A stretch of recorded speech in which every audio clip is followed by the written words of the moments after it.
এবার দেখাবো বীরভূমের ছবি। বীরভূমের মুরারই, সেখানে বিজেপির অবরোধ, বিজেপির রামনবমী মিছিল আটকায় পুলিশ, রাস্তায় বসে প্রতিবাদ বিজেপি প্রার্থী দেবাশিস ধরের। দেখছেন সেই ছবি।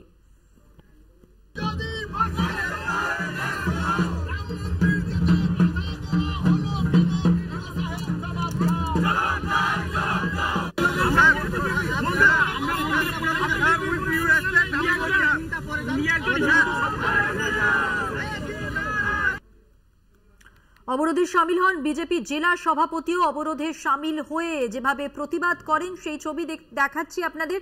পাশাপাশি আজ সকালে পুলিশের সঙ্গে তাদের বচসাও হয়। সব মিলে ঠিক কি পরিস্থিতি তৈরি হয় জানবো আরো বিস্তারিতভাবে। আমাদের সঙ্গে রয়েছেন আমাদের বীরভূমের প্রতিনিধি মনা বীরবংশী। মনা, সকালেও তোমার সঙ্গে যখন কথা হচ্ছিল কতটা উত্তপ্ত হয়ে উঠেছিল পরিস্থিতি এই রামনবমীর শোভাযাত্রা বা মিছিলকে ঘিরে পুলিশের বাধা দেওয়ার সঙ্গে সঙ্গে, সেই ঘটনার কথা তুমি বলছিলে।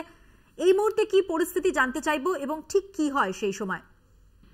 দেখো, এই মুহূর্তের পরিস্থিতি বলতে মুরারইয়ের যে ছবি, সেই ছবিটা কিন্তু একেবারেই শান্তিপূর্ণ একটা ছবি, সেটা কিন্তু বলা যেতে পারে।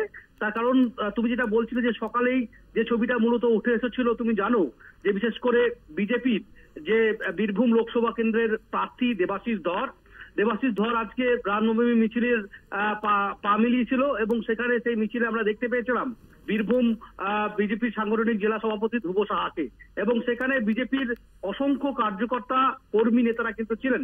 এবং তুমি জানো যে মুরারই, রামপুরহাট মহকুমার যে মুরারই যে রাস্তায়, সে রাস্তায় কিন্তু মুরারই থানার যিনি ওসি, এছাড়াও সংশ্লিষ্ট বিডিও সেই মিছিল কিন্তু আটকায়, অর্থাৎ দেবাশিস ধরের যে মিছিল, সেই মিছিল কিন্তু আটকায়। ঠিক সেই সময় সেই মিছিল যাচ্ছিল সংশ্লিষ্ট একটি মন্দিরের দিকে, কিন্তু সেখানে দেবাশিস ধরের পক্ষ থেকে, বিজেপির পক্ষ থেকে স্থানীয় যারা পুলিশ প্রশাসন ছিলেন তাদেরকে জিজ্ঞাসা করা হয়েছিল যে কি কারণে তাদের মিছিল আটকানো হয়েছে, নির্দিষ্ট কোনো গাইডলাইন রয়েছে কিনা, নির্দিষ্ট কোনো শৃঙ্খলা রয়েছে কিনা। যদিও তার কোনো সদুত্তর দিতে পারেনি সেখানকার প্রশাসন, অর্থাৎ স্থানীয় যেখানে ছিলেন বিডিও, ওসি। খুব স্বাভাবিকভাবেই দেবাশিস ধর এটি নিয়ে রীতিমতো কিন্তু উত্তেজিত হয়ে পড়েন, বাঘ বিতন্দায় জড়ান, রীতিমতো পুলিশের সঙ্গে বচসা হয়। পরবর্তী পর্যায়ে আমরা যে ছবি দেখি, ধ্রুব সাহা, দেবাশিস ধর তারা দলীয় নেতা কর্মীদের নিয়ে মুরারই যে মূল সড়ক, সেই রাস্তার উপরে তারা কার্যত অবরোধ করে এবং সেখানে প্রতিবাদ দীর্ঘক্ষণ সময় ধরে কিন্তু জানাতে থাকে। তারপরে দেখো, আমরা দেবাশিস বাবুর মুখোমুখি হয়েছিলাম, তিনি যেটা বলছেন যে এই বিষয়টি নিয়ে আমরা কলকাতা হাইকোর্টে পিটিশন করব। তার কারণ হচ্ছে নির্বাচন কমিশনের যে আদর্শ বিধি নিষেধ রয়েছে তার কোনো কিছুই লঙ্ঘন আমরা করিনি। একদমই মনে, এই যে তুমি হাইকোর্টের কথাটা উল্লেখ করলে, দেবাশিস ধর তিনিও বলেছেন। অবশ্যই এই সূত্র ধরে আরো একটি খবরে আমাদের নজর রাখতেই হচ্ছে। মনা, তুমি আমাদের সঙ্গে থাকো। অবশ্যই এই যে খবর, এই যে ঘটনার কথা তুমি বর্ণনা করলে, পরবর্তী সময় সেই খবর যেমন তোমার কাছ থেকে জানবো, তার আপডেট জানবো।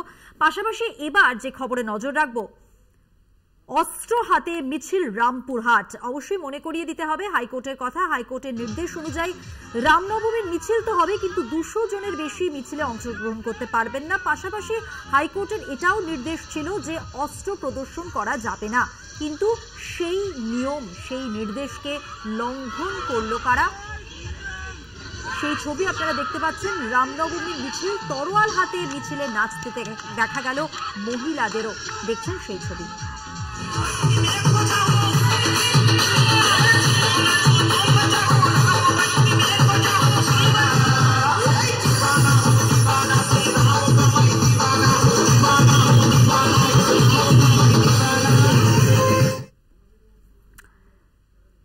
আবার কথা বলবো, আমাদের সঙ্গে টেলিফোন লাইনে রয়েছেন আমাদের বীরভূমের প্রতিনিধি মনা বীরবংশী। মনা, হাওড়ার রামনবমীর মিছিলে যেমন দেখলাম খোলা তরোয়াল হাতে বিজেপি নেতা, পাশাপাশি এখানেও তার ব্যতিক্রম নয়। এইভাবে তো তাহলে সেই হাইকোর্টের নির্দেশের কথাই বলতে হচ্ছে, সেই নির্দেশ তো তাহলে লঙ্ঘিত হলো, প্রশ্ন উঠছে এখানে।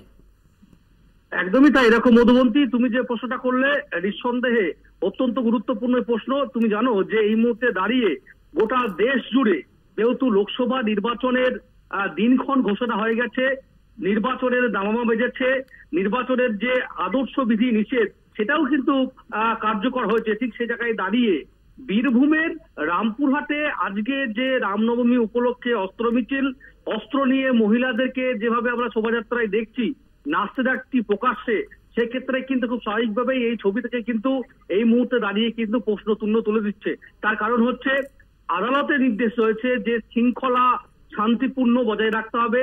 এমন কেন অপ্রীতিকর পরিবেশ ঘটনা চলবে না যেখানে সেই বিষয়টি, এই ছবিটা দৃষ্টিকটু হয়। কিন্তু আজকের যে ছবি আমরা এই মুহূর্তে দাঁড়িয়ে কলকাতা টিভির পর্দায় তুলে ধরছি, এটা অত্যন্ত বলা যেতে পারে অতি স্পর্শকাতর একটা বিষয়। তার কারণ দেখতে পাচ্ছি রামনবমীর যে মিছিল শোভাযাত্রা বেরিয়েছিল রামপুরহাটে, সেখানেই দেখতে পাচ্ছি যে বিশেষ করে প্রকাশ্যে তলোয়ার হাতে, অস্ত্র হাতে সেখানকার লোকজন কিন্তু মিছিল করছে। খুব স্বাভাবিকভাবেই এই মিছিল নিয়েই কিন্তু কার্যত বিতর্ক শুরু হয়েছে এবং অবশ্যই যা এই মুহূর্তে দাঁড়িয়ে কিন্তু বড়সড় প্রশ্ন তুলে দিচ্ছে, সেটা কিন্তু আর বলার অপেক্ষা রাখে না। একদমই মনা, আপাতত ধন্যবাদ তোমাকে। কথা বললাম আমাদের প্রতিনিধি মনা বীরবংশীর সঙ্গে।